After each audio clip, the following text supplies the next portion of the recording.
नमस्कार, स्वागत है आप सभी का हमारे YouTube चैनल में। आज के इस वीडियो में आप श्रवण करेंगे आषाढ़ मास के शुक्ल पक्ष की देवसैनी देवसोनी पद्मा एकादशी व्रत की कथा। बंधुओं, देवसैनी एकादशी के दिन भगवान श्री हरि नारायण का विशेष पूजन अर्चन किया जाता है। भगवान क्षीर सागर में शेष शैया पर 4 महीने के लिए योग निद्रा में चले जाते हैं विश्राम करने के लिए।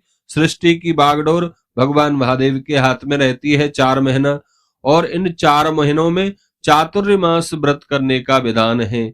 4 महीना तक ब्रह्मचर्य पूर्वक बहुत से नियमों का आचरण करते हुए भगवान नारायण की, भगवान शिव की भक्ति करने से विशेष पुण्य फल की प्राप्ति होती है। आइए श्रवण करते हैं देवसैनी पद्मा एकादशी व्रत की कथा। एक बार प्रेम से कहिए, बोलिए लक्ष्मी नारायण भगवान की जय, एकादशी माता की जय, श्री राधा कृष्ण भगवान की जय। धर्मराज युधिष्ठिर ने वसुदेव नंदन श्री कृष्ण भगवान से विनय पूर्वक निवेदन किया, मुने, आपने योगिनी एकादशी के व्रत का महात्म्य सुनाकर मुझे कृतार्थ कर दिया है।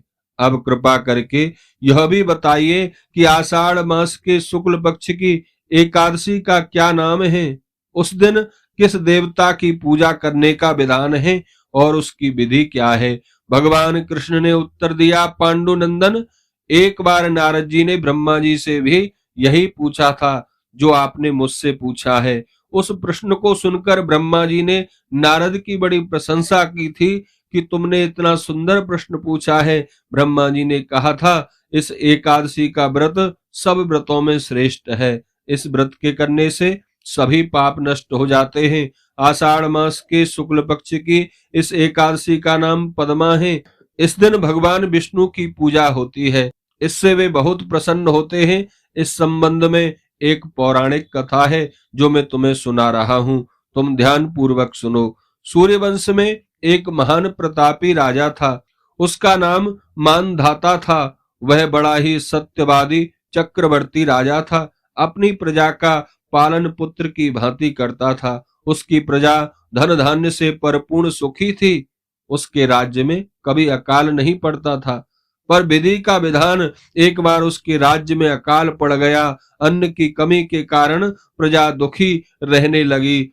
वस्तुओं की कमी के कारण यज्ञ, दान, तप आदि बंद हो गए। एक दिन सभी प्रजाजन राजा के पास गए। उन्होंने राजा से प्रार्थना की, राजन, सारे संसार की स्थिति वर्षा पर ही आधारित होती है। वर्षा न होने के कारण राज्य में अकाल पड़ गया है। अकाल से प्रजा केवल दुखी ही नहीं हो रही, मर भी रही है। कृपया आप कुछ ऐसा उपाय कीजिए जिससे प्रजा सुख चैन से रह सके। यदि ऐसा नहीं हो सका तो प्रजा विवश होकर किसी दूसरे राज्य में जाकर शरण मांगेगी। राजा मानधाता ने उत्तर में कहा, आप लोगों का कहना सर्वथा उचित है। वर्षा के अभाव में पूरी प्रजा दुखी है। मैं यह भी सोचता हूं कि आप लोगों के दुखी होने का कारण मेरे किए हुए कोई पाप हैं, पर मुझे ऐसा नहीं लगता कि मैंने ऐसा कोई पाप किया है। फिर भी आप लोग चिंता ना करें, मैं इसका कोई ना कोई उपाय अवश्य करूंगा। राजा ने आश्वासन दिया तो प्रजाजन चले गए। राजा मानधाता ने पूजा की, फिर कुछ मुख्य व्यक्तियों को अपने साथ लेकर वे वन में गए।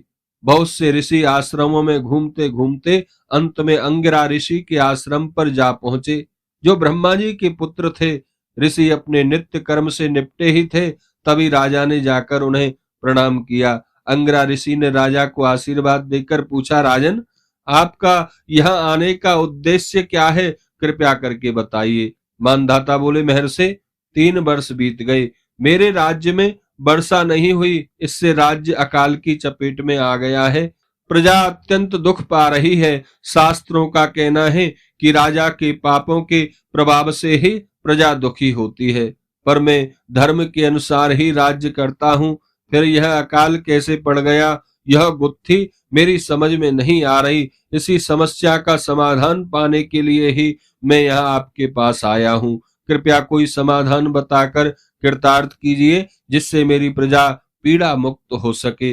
ऋषि ने राजा की बात सुनकर कहा, राजन, इस समय सतयुग चल रहा है जो सब युगों में श्रेष्ठ है। इसमें धर्म के चारों चरण उपस्थित हैं। सतयुग में तपस्या करने और वेद पढ़ने का अधिकार केवल ब्राह्मणों को ही प्राप्त है। फिर आपके राज्य में एक शूद्र तपस्या कर रहा है, जिसके कारण यहाँ वर्षा नहीं हो रही है। यदि आप प्रजा की भलाई चाहते हैं तो उस शूद्र का वध करवा दीजिए। जब तक आप ऐसा नहीं कर देंगे, प्रजा अकाल का कष्ट भोगती रहेगी। राजा ने दृढ़ता के साथ कहा, मुनिवर, क्षमा कीजिए, किसी निरपराध व्यक्ति का वध करा देना मेरे नेम के विरुद्ध है। मेरी आत्मा यह स्वीकार करने के लिए तैयार नहीं होगी कि मैं तपस्या करने वाले उस निर्दोष शूद्र की हत्या करा दूं। अतः इस दोष से छुटकारा पाने का कोई दूसरा उपाय बताइए। ऋषि बोले, यदि ऐसा है तो तुम आषाढ़ मास के शुक्ल पक्ष की एकादशी का विधि विधान से व्रत करो, जिसे पद्मा एकादशी के नाम से जाना जाता है। इस व्रत के प्रभाव से तुम्हारे राज्य में वर्षा होगी और प्रजा पहले की तरह सुखी और शांत रह सकेगी। इस एकादशी का व्रत सिद्धि प्रदान करता है और उपद्रवों को शांत कर देता है। मुनि के परामर्श के अनुसार राजा ने पद्मा एकादशी का विधि पूर्वक व्रत किया। उस व्रत के प्रभाव से राज्य में वर्षा हुई और प्रजा सुख चैन से रहने लगी। इस एकादशी को देवसैनी एकादशी भी कहते हैं। इसका व्रत करने से विष्णु भगवान प्रसन्न हो जाते हैं। इस एकादशी का व्रत करने से मनुष्यों को मोक्ष की प्राप्ति होती है, अतः उन्हें यह व्रत अवश्य ही करना चाहिए। इसी एकादशी के व्रत से चातुर्मास व्रत भी प्रारंभ हो जाता है। बोलिए विष्णु भगवान की जय।